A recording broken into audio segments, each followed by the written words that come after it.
Hey guys, Professor Bell, Comic Book University, and Imperial War Exiles, issue number 1. This is leading to so much. I was thinking about just skipping this one because I get it, the Shi'ar Empire, the Imperial Guard, all this stuff. There's a lot of really good stuff there, right? There was the story, was it Kelly Thompson who essentially created Xandra, the daughter of oh, for crying out loud. Anyway, Professor Xavier's daughter. Why can't I remember her mom's name? Ugh. Anyway, Warbird's sister, Deathbird's sister. Oof. There is so much here. There is so much, and so much more to come. Let's get talking about all that good stuff after we give credit where credit's due. So the writers are Steve Foxe, Steve Folks. I'm going to say Foxe because there's an E at the end. And Jonathan Hickman. They're both the writers. The artists are Francisco Manna and David Tinto. Color art by Eric Arcianega and cover art by Francis that guy, Mortarino, and Raul Aguilo. Anyway, you know what? Those two have no business being the cover artists. Francisco Manna and David Tinto need to be the cover artists. So there's a couple of variant covers also, including an Alex Ross. Can't say anything bad about that. Ooh, my bud, Ario Anandito. He did a cover. That's awesome. Anyway, fantastic comic book, guys. Holy crap. So Electron is sparing no expense. This is hysterical. This is so freaking funny.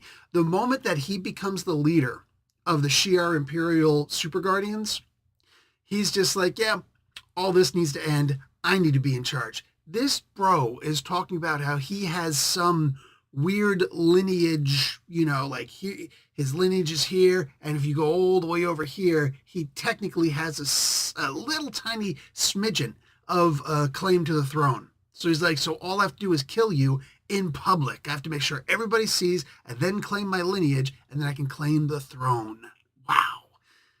Wow. So the way so at first I was reading this comic and I'm like, okay, why did you stop and go to something else? Okay, why did you stop here and go to something else? And it did it a third time. 3 times there's a story and then it stops and it goes to something else. I'm like, what the hell is happening here? And all of them 3 times when Xandra was supposed to be dead, supposed to be killed. Then, when we got to the 4th part of this, which is prior to all of it, suddenly I understand everything. And it was so good. And I'm sitting here wondering, why is Professor X even here? I get it, he's her dad, but he's a deadbeat dad like nobody's business. I know all the X-Men fans want to be like, Captain America sucks because he's so mean to the mutants. Stop it. Jordan White sucks because he was so mean to the mutants. And then blaming Captain America, all right? Jordan White does not suck.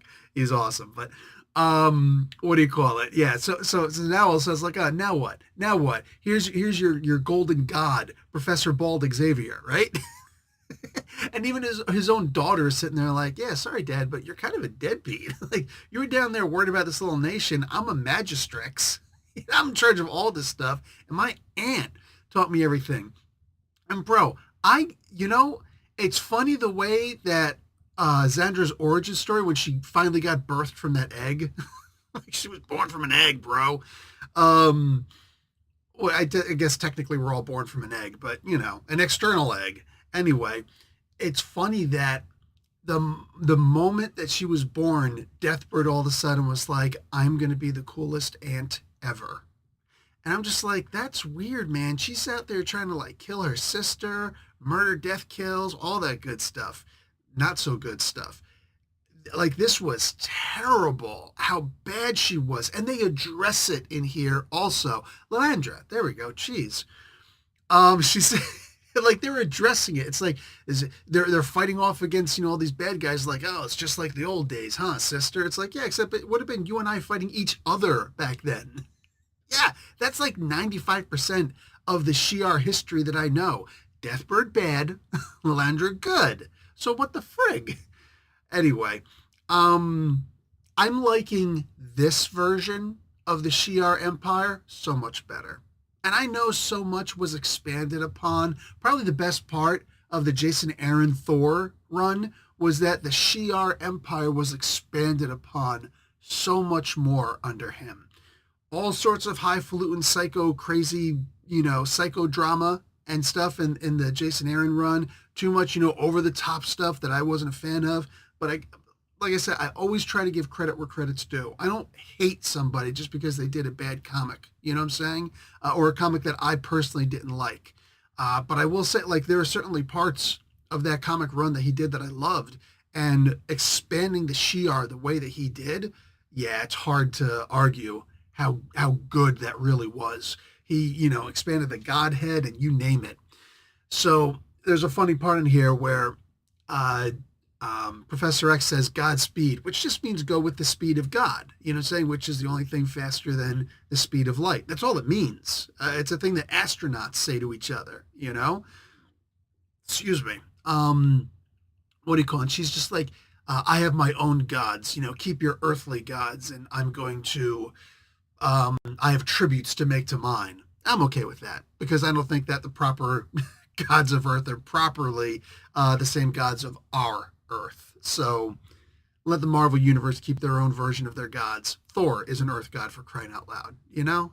Hercules. Can you imagine praying to Hercules? Demigod, whatever. Same thing with Thor, though. This behind the scenes stuff, I swear this was going to be that comic that I just looked at and I was like, yeah, that's cute that they made an Exiles, a Shi'ar comic book, because you kind of sort of got to. I can't wait to see the Centurion stuff coming up, the stuff with Nova. That's going to be the next one that pops off. I adored the She-Hulk one so much. Like, wow. The Black Panther one, the Wakanda one was fantastic also. But like the She-Hulk one, that's the She-Hulk I want to see forever. I want that to be the go-to She-Hulk. And let's just forget about the cartoon that was made. Let's forget about the John Byrne run that was made. I know it's going to piss off a lot of people. Go check out that review I did to understand why I say those things.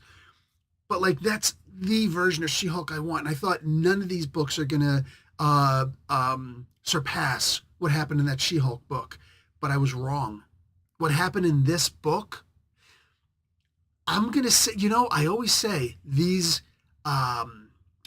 supererogatory books, these ancillary books, I should say, they are supererogatory. You don't really need them, right? They were always synonymous terms with me. There's the main storyline for this Marvel event that's going to happen, or a DC event. And then there's these side books, that ancillary books that come out that's like, you either take them or you leave them. You know what I'm saying?